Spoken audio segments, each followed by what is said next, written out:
Question number 3, Dean. What threats do Mexico pose? I mean, you were at pains earlier on when we were discussing it to say, look, you know, some of the players in this squad are playing second division football in Europe. We're not coming up against one of the Mexico teams or the great Mexico teams of previous with a few superstars sprinkled in around an otherwise solid base. There's some significant flaws in this team, is there not? England fans will be foolish to underestimate them. And if you saw the Ecuador game, which I've just been watching and going through again, you'll see that they are an attacking team. They're pretty quick, especially down this left-hand side with Quinones.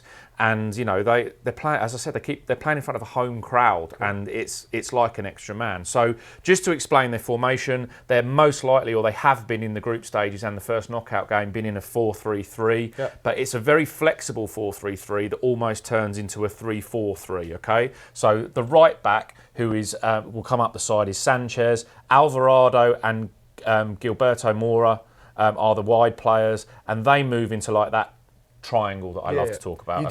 You talk about triangles. Exactly, right? yeah. That's what Mexico employ. Yeah, and they do that on the right-hand side. So if they're keeping possession, they keep possession in this area of the field, and these 3 skillful players are trying to do what Congo did to England the other day, which is try and overload this side. So you think they're keeping the ball, we'll try and win it back, we load players over this side like that, and then Quinones is the pace. So down the right they keep the ball, down the left they go at quick pace, and it's a real threat for England to be aware of. Another reason why so we've had suggestions of Stones at right back for England, but another reason that I would go Konza is pace. If it's Reece James or Jed Spence, then fine against him. But yeah, he will be the threatening outlet. And the other thing is that, look, we all know Raul Jimenez. It's been an amazing story over the years. But what he will try and do is try and occupy both centre-backs, for the reason that you get a runner from here that a midfielder will have to track, and also that leaves Quinones 1v1 against the other player. So that's the tactic. They will try and play higher intensity than England because they're used to the altitude much more. They won't be worried about defences back here, midfielders leaving this big space in here, and attackers being like this. Right. So they much rather be in that shape, and they'll try to disrupt England. Look, I've just moved those red counters around there, and that's a disrupted formation. They will try and be disruptive and try and play that way, and then hopefully they'll get in through those players up there. Hopefully for Mexico. Hopefully for Mexico, yeah, the way they play, yeah.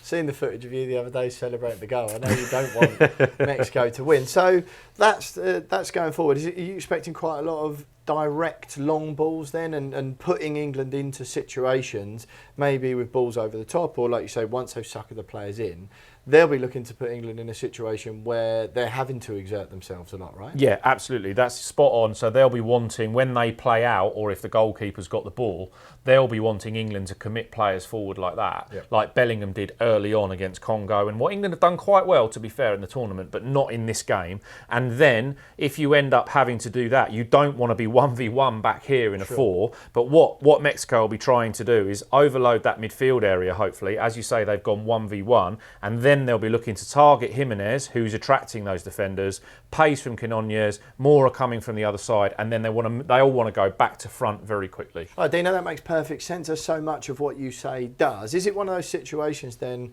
I'm sensing, if Thomas Tuchel wants to limit England's exertation, is that a word? Exertion. Exertion. How embarrassing. Goodness me, very sorry.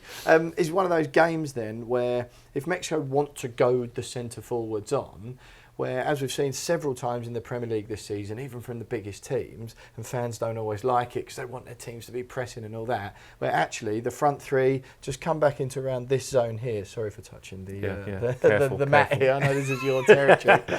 But the front 3 come around this area of the pitch and just go, exactly, you lot have the ball at the back, you're not going to do anything with it there, force them long, and then it's reset when hopefully England's defenders win the headers. Exactly that. And so the famous game, the League Cup final, where Manchester City just said to Arsenal, we're just going to sit like that. Yeah. And you want to try and play through us, then you can. We're not going to push anybody past the ball there. Yeah. We're going to block off the passing lanes to these guys. And if you then push your fullback on, that's where you move the other guy over, and then you just block off all the lanes there, right? You don't allow them to go through, and you're still 4v3 at the back. So, yes, I think that England should not press, sit in that 4-3-3, or even more likely 4-4-2, block defensive shape. Yep. And if they then want to play into midfield, that's where I talked about England having the overload and winning the ball back. If we dominate the middle of the field and possession, we've got a very, very good chance of knocking them out. Absolutely. And I mean, it's not as easy as I think we've made it sound there, because if Mexico are going to go long, or we're going to force them into going long,